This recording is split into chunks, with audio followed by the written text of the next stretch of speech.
और वो वादा की गई मुकद्दस रूह जो कायनात की शुरुआत से है, अब एक जिस्म में है और हमारे बीच आ चुकी है।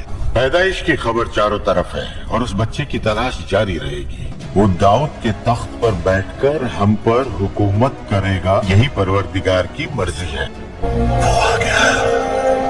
मोहम्मद, ये कैसा नाम हुआ भला? इस नाम का मतलब है तारीफ के काबिल मोहम्मद।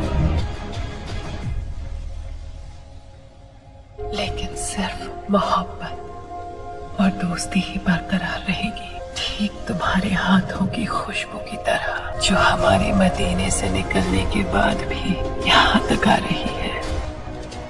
क्या आपने उनके कंधों के बीच कोई निशान देखा है?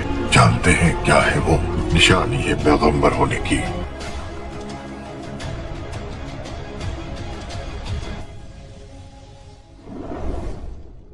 बलूगत के इब्तदाई दिनों में हजरत मोहम्मद सल्लल्लाहु अलैहि वसल्लम अहले मक्का की बकरियां उजरत पर चराया करते थे और ये कोई ऐब की बात नहीं थी, बल्कि ये हुजूर अकरम सल्लल्लाहु अलैहि वसल्लम की अजमत और तवाज़े की खुली दलील है।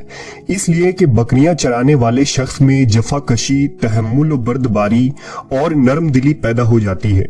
इसलिए कि बकरियां चराना मामूली काम नहीं, बल्कि बहुत ही ज्यादा होशियारी और बेदारी वाला काम है। यही वजह है कि तमाम अंबिया अकराम ने बकरियां चराई हैं। इस मुतालिक खुद नबी सल्लल्लाहु अलैहि वसल्लम ने अहादीस मुबारका में फरमाया है कि अल्लाह ने जो भी नबी भेजा उसने बकरियां जरूर चराई। सहाबा ने पूछा कि या रसूल अल्लाह, क्या आपने भी? तो आपने जवाब दिया कि हाँ, मैं भी मक्का वालों की बकरियां किरारियत पर चराता था। इसी तरह एक मर्तबा नबी सल्लल्लाहु अलैहि वसल्लम सहाबा कराम के साथ जंगल तशरीफ ले गए। सहाबा बैरियां तोड़ तोड़ कर खाने लगे तो आप सल्लल्लाहु अलैहि वसल्लम ने इरशाद फरमाया, जो खूब सया हो वो खाओ, वो ज्यादा मजे की होती हैं। ये मेरा उस जमाने का तजुर्बा है जब मैं बचपन में यहाँ बकरियां चराया करता था। बहरहाल मक्का के उन वादियों में नबी करीम सल्लल्लाहु अलैहि वसल्लम की उम्र मुबारक 20 बरस हो गई। उन दिनों कबीला कुरैश और कबीला कीस ऐलान के दरमियान एक जबरदस्त जंग हुई। ये जंग हर्बुल फज्जार के नाम से मशहूर है। दौरे जाहिलियत में अरब के छोटे बड़े कबीले की छोटी छोटी बातों पर खूनरेज जंग हो जाया करती थी, लेकिन जंग फज्जार को तारीख में एक अहम जंग माना जाता है, क्योंकि इस जंग में खुद हुजूर सल्लल्लाहु अलैहि वसल्लम ने शिरकत की थी और उस वक्त आप एक नौजवान शख्स थे। इस जंग की तफसील कुछ यूं है कि दौर जाहिलियत में अक्कास के मैदान में एक बड़ा मेला लगता था, जिसमें मुशायरे, किस्सा गोई, कुश्तियां और तीर अंदाजी का मुकाबला हुआ करता था।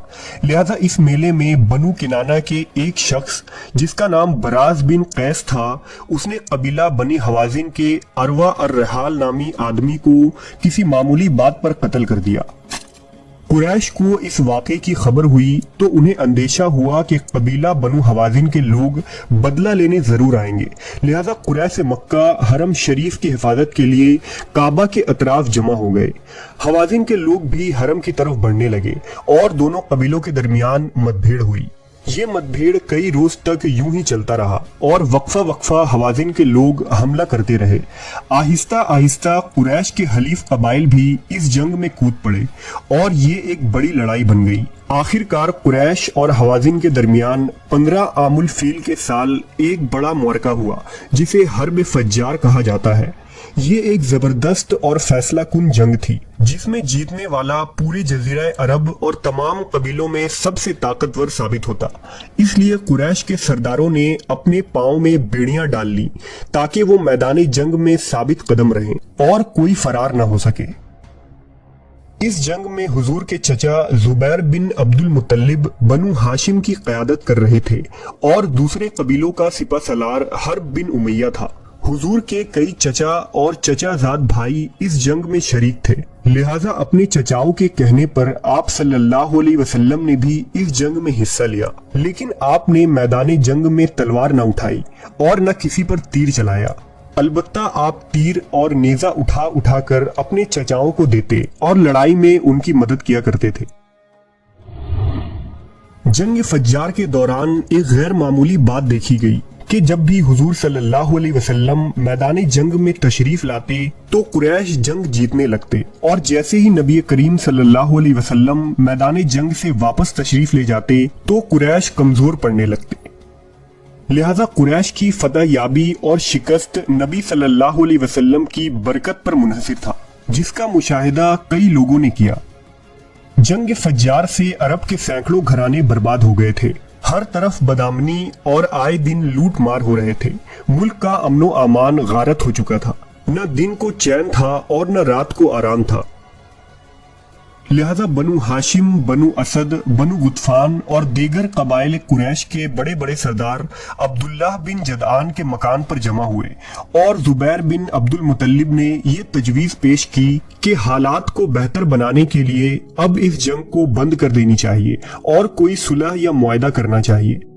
لہذا تمام عرب قبائل اور قریش کے درمیان ایک معاہدہ ہوا جس میں جنگ بندی، ملک میں امن و امان، مسافروں کی حفاظت، غریبوں کے امداد پر تمام لوگ متفق ہوئے۔ اس معاہدے کو حلف الفضول کہا جاتا ہے، جس میں محمد صلی اللہ علیہ وسلم بھی شریک ہوئے۔ آپ کو یہ معاہدہ اتنا پسند تھا کہ اعلان نبوت کے بعد بھی آپ فرمایا کرتے تھے کہ اس معاہدے سے مجھے اتنی خوشی ہوئی کہ آج بھی اگر قریش چاہے تو میں اس پر قائم رہنے کے لیے تیار ہوں۔ بہرحال اب کچھ سالوں کے لیے جنگ بندی ہوئی اور عربوں کے حالات کچھ بہتر ہوئے۔ جب نبی کریم صلی اللہ علیہ وسلم کی عمر مبارک 25 سال کے قریب ہوئی تو تجارت کی طرف رجحان بڑھا، لیکن آپ کے پاس اتنی رقم نہ تھی کہ تجارت کر سکیں۔ لہذا جب مکہ کی ایک خاتون کو یہ خبر ہوئی تو اس نے نبی صلی اللہ علیہ وسلم کو پیغام بھیجا کہ آپ میرا مال تجارت کے لیے شام لے جائیں اور اسے وہاں مناسب قیمت پر فروخت کریں۔ اس خاتون نے یہ پیشکش کی کہ وہ آپ کو دوسروں سے بڑھ کر اجرت دیں گی۔ اس خاتون کا نام خدیجہ بنت خویلد تھا، جو مکہ کی نہایت ہی شریف خاندان کی ایک مالدار بیوہ خاتون تھی۔ سیدہ خدیجہ کا تعلق قبیلہ بنو اسد سے تھا۔ آپ کے والد خویلد بن اسد عرب کے امیر ترین انسانوں میں ایک تھے۔ جب جنگ فجار شروع ہوئی تھی تو خویلد نے بھی اس جنگ میں شرکت کی تھی اور وہ اس جنگ میں مارے گئے۔ لہذا باپ کے مرنے کے بعد سیدہ خدیجہ نے سارا کاروبار خود سنبھالنا شروع کر دیا تھا۔ دراصل سیدہ خدیجہ نے پہلے ہی حضور کی صداقت، امانت داری اور ایمانداری کے چرچے سن رکھے تھے، اور وہ آپ کی خوبیوں سے بہت متاثر تھیں، اس لیے انہوں نے آپ صلی اللہ علیہ وسلم سے تجارت کی یہ درخواست کی تھی۔ بہرحال حضور نے سیدہ خدیجہ کے مال کو لے کر تجارت کے لیے شام روانہ ہوئے۔ اس سفر میں حضرت خدیجہ نے آپ کے ساتھ اپنے ایک غلام میسرا کو بھی روانہ کر دیا۔ ابن اسحاق کے مطابق سفر شام کے دوران حضور صلی اللہ علیہ وسلم نے ایک جگہ تھوڑا توقف کیا اور ایک درخت کے سائے میں آرام فرما ہوئے۔ قریب نستور راہب کی ایک خانقاہ تھی۔ راہب نے جب آپ صلی اللہ علیہ وسلم کو دیکھا تو میسرا کے پاس آیا اور پوچھا کہ وہ ہستی کون ہے جو اس درخت کے نیچے آرام فرما رہے ہیں۔ اس نے کہا یہ اہل حرم کے ہاشمی قریشی جوان محمد ہیں، جو صالح، امانت دار اور ایک سچے انسان ہیں۔ راہب نے کہا کیا ان کے آنکھوں میں سرخی رہتی ہے؟ میسرا نے کہا ہاں، یہ سرخی ہمیشہ ان کے آنکھوں میں ہوتی ہے۔ نستور نے کہا یہ پیغمبر ہیں اور سب سے آخری پیغمبر ہیں، جس کی علامتیں ہماری کتابوں میں موجود ہیں۔ اس درخت کے نیچے سوائے نبی اللہ کے اور کوئی شخص بھی آج تک نہ بیٹھا ہے۔ میسرا نے راہب کے اس بات کو ذہن نشیں کر لیا اور سفر آگے بڑھا۔ جب یہ کاروان بصرہ پہنچا تو محمد صلی اللہ علیہ وسلم ایلا کے نزدیک ایک خشک کنویں کی طرف بڑھے اور اس کے بعد اس کنویں میں اپنا ہاتھ ڈالا، اس میں سے چلو بھر پانی اٹھا کر اپنے ہاتھ دھوئے اور اس کے بعد قریب میں موجود ایک سوکھے ہوئے درخت کے نیچے بیٹھ گئے۔ میسرا نے دیکھا کہ وہ سوکھا ہوا درخت اچانک سرسبز ہو گیا اور محمد صلی اللہ علیہ وسلم اس کے سائے میں عبادت میں مشغول ہو گئے۔ बहरहाल शाम पहुंचकर आप सल्लल्लाहु अलैहि वसल्लम ने तमाम माल को फरोख्त कर दिया और इस तिजारत में बहुत नफा हुआ। लिहाजा हुजूर सल्लल्लाहु अलैहि वसल्लम मीसरा के साथ मक्का के लिए वापस रवाना हो गए। शाम से वापसी पर रास्ते में एक दिन दोपहर और सख्त गर्मी का वक्त था। मीसरा क्या देखता है कि हुजूर ऊंट पर सवार हैं और दो फरिश्ते आपको धूप से बचाने के लिए साया किए हुए हैं। अल्लाह ने मीसरा के दिल में नबी की ऐसी मोहब्बत डाल दी कि गोया वो नबी सल्लल्लाहु अलैहि वसल्लम का गुलाम बन गया।